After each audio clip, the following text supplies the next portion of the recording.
तो बात है सेकेंड वर्ल्ड वॉर की, जब यूएसए और सोवियत यूनियन के बीच में रेस चल रही थी कि कौन सा देश सबसे पहले न्यूक्लियर बॉम्ब बनाएगा, जिसमें यूएसए की तरफ से उनके साइंटिफिक लीडर थे जे रॉबर्ट ओपनहाइमर और सोवियत यूनियन की तरफ से थे वर्नर हाइजेनबर्ग। और इन दोनों की इस रेस में अंत में 16 जुलाई 1945 को जे रॉबर्ट ओपनहाइमर जीत गए और यूएसए बना दुनिया का पहली ऐसी कंट्री जिसने न्यूक्लियर बॉम्ब सक्सेसफुली बनाया और टेस्ट भी किया। और इस पूरे प्रोजेक्ट का नाम था द मैनहट्टन प्रोजेक्ट, जिसे टेस्ट किया गया था लॉस एलमोस, न्यू मैक्सिको, जिसका कोड नेम रखा गया था ट्रिनिटी साइट। और इस सक्सेसफुली टेस्ट के बाद जे रॉबर्ट ओपनहाइमर दुनिया के पहले ऐसे साइंटिस्ट बने जिन्होंने न्यूक्लियर बॉम्ब सक्सेसफुली बनाया, जिसकी वजह से उन्हें the father of nuclear bomb भी कहा जाता है। तो जिस तरीके से हमें पता है कि जाहिर सी बात है कि कोई हथियार अगर बनता है तो उसका यूज़, उसका इस्तेमाल किसी लड़ाई या वॉर में करा तो जाता ही है, क्योंकि कोई भी हथियार रखने के लिए तो बनाया नहीं जाता।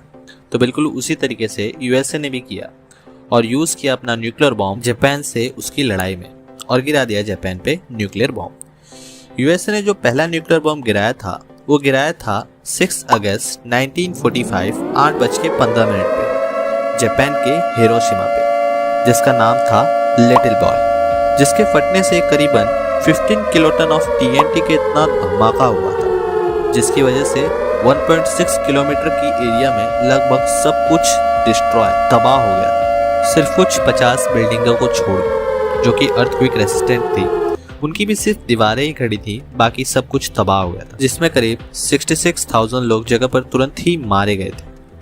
इसके 3 दिन बाद ही 9 अगस्त 1945 को करीबन 11:01 पर यूएस ने अपना दूसरा बम जापान पर गिरा दिया।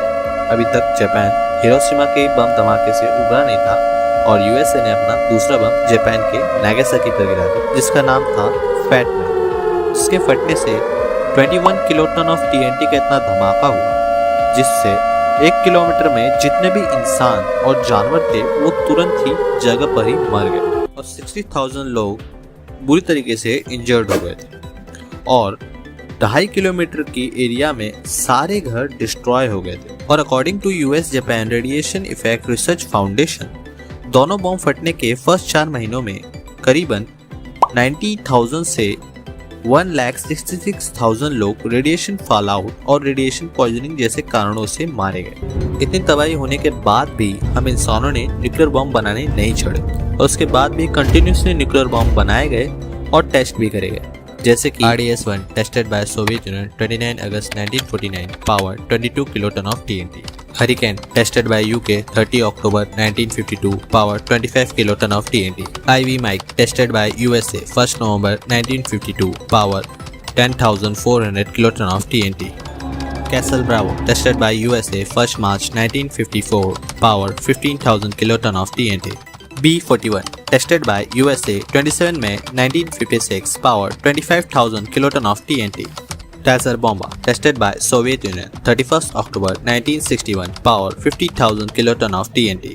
Tazer bomba अब तक का सबसे पावरफुल न्यूक्लियर बॉम्ब टेस्ट था, जो कि अपने 50% पावर पे ही टेस्ट किया गया था कुछ सेफ्टी रीजन के चलते, और फिर भी उसने हिरोशिमा पे गिरे बॉम्ब से 3000 टाइम ज़्यादा बड़ा धमाका किया था, जिससे उसकी पावर का अंदाज़ा लगाया जा सकता है।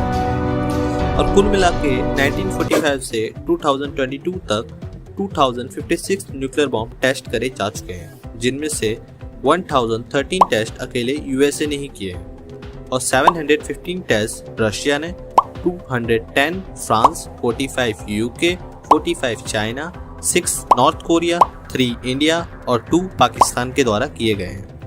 और इन बॉम्ब में हिरोशिमा और नागासाकी पे गिरे हुए बॉम्बों को काउंट नहीं किया गया, क्योंकि हिरोशिमा और नागासाकी पे गिराए हुए बॉम्ब कोई न्यूक्लियर बॉम्ब टेस्ट नहीं थे, बल्कि वो लड़ाई के दौरान गिराए हुए बॉम्ब थे और उनके अलावा आज तक कोई भी लड़ाई में न्यूक्लियर बॉम्ब यूज नहीं करा गया है। और अगर आज के समय में न्यूक्लियर बॉम्ब किसी देश के खिलाफ लड़ाई में यूज करे जाए तो बहुत ज्यादा तबाही होगी, हिरोशिमा और नागासाकी पे गिरे बॉम्ब से भी ज्यादा, क्योंकि रिवॉल्यूशन ऑफ साइंस आज के समय के बेसिक वॉरहेड भी हिरोशिमा पे गिरे बॉम्ब से 3000 टाइम ज़्यादा पावरफुल होते हैं।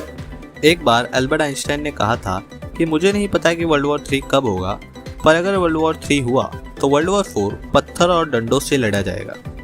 और जिस तरीके से न्यूक्लियर वेपन इवॉल्व हुए हैं तब से अब तक, तो देखा जाए तो उन्होंने बिल्कुल सही कहा था। आज की वीडियो में बस इतना ही। आपको वीडियो पसंद आया होगा।